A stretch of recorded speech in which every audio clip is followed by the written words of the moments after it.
El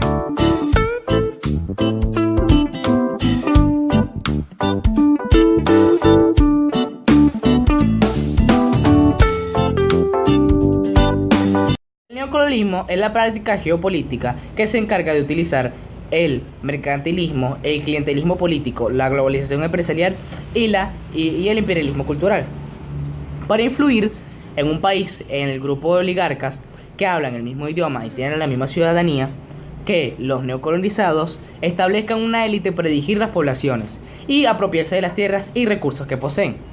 Durante las primeras décadas del siglo XX, el imperialismo de tipo militar, político y cultural dio paso al imperialismo económico. De esta forma, las potencias prefirieron que sus colonias fueran mercados para sus productos de las industrias, antes que otros militares y políticos. Esta situación se produjo porque los territorios colonizados e independentistas acabaron con el dominio militar y político de sus territorios. El neocolonialismo es diferente al colonialismo, que se caracteriza por un control directo. Así se emplea la fuerza militar para la ocupación del país y se establece colonos procedentes del metrópolis en el territorio sujeto a la dominación. Los terratenientes pertenecientes a los que se denominó la hacienda tradicional continuaron produciendo para su propia subsistencia, y la de la población campesina vinculada a la hacienda por relaciones de tipo servil, en algunos casos abasteciendo a un mercado de amplitud. Regiones sujetas al neocolonialismo. África. La independencia de África fue consecuencia de muchos factores, las cuales son, entre ellos, los pueblos africanos con el deseo de independizarse gracias a la influencia de India y su independencia, y por el racismo y la desigualdad. Además, las nuevas potencias surgidas en la Segunda Guerra Mundial, Estados Unidos y la Unión Soviética, fueron Asia. Por la conquista de Siberia y de Turquestán, Rusia llegó a ser una de las gran potencias de Asia. El imperio de Asia fue extendido en 1914 sobre 16 millones de kilómetros cuadrados, o sea, 1,5 veces la superficie de toda Europa. Era el más vasto imperio del mundo.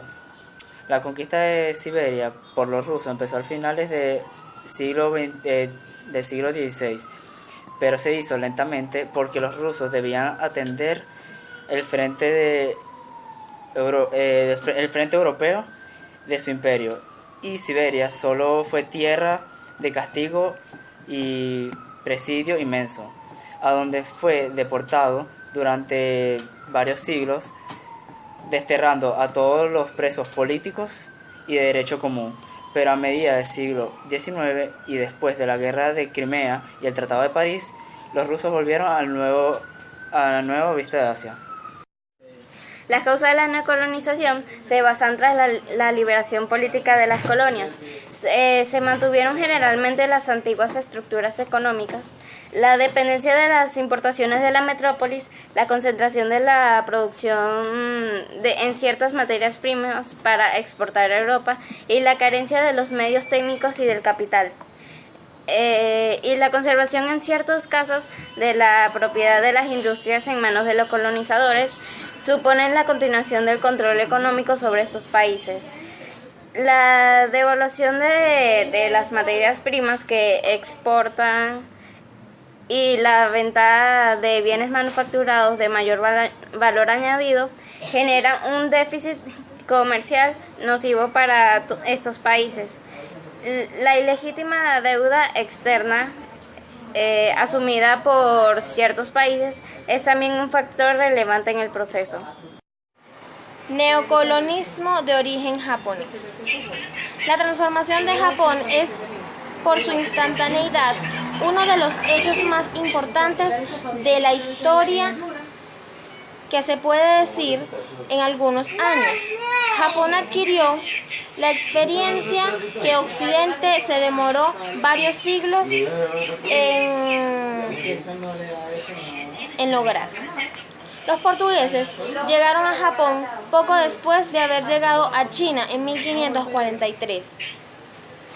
Fueron seguidos de misioneros católicos que obtuvieron tan rápidos éxitos que en 1582 los japoneses enviaron una embajada al Papa en Roma.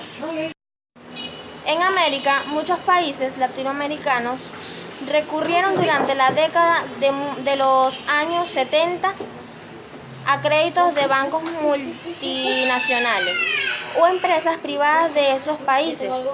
Se endeudaron y posteriormente su deuda privada se convirtió en deuda pública.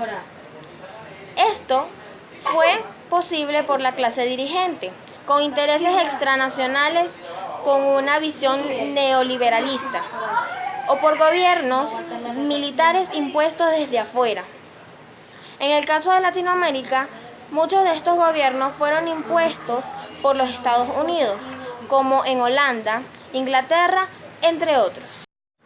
A estos países se les resultó extremadamente difícil pagar estas deudas, y las potencias se aprovecharon de estas deudas con los militares, con acciones militares, como por ejemplo el golpe de Salvador Allende o intimidación sindical para convenir tales países en sus neocolonias, instalando bases militares, obteniendo acceso a sus recursos naturales a precios marginalmente bajos o implantando políticas que resultarán de beneficio para el país.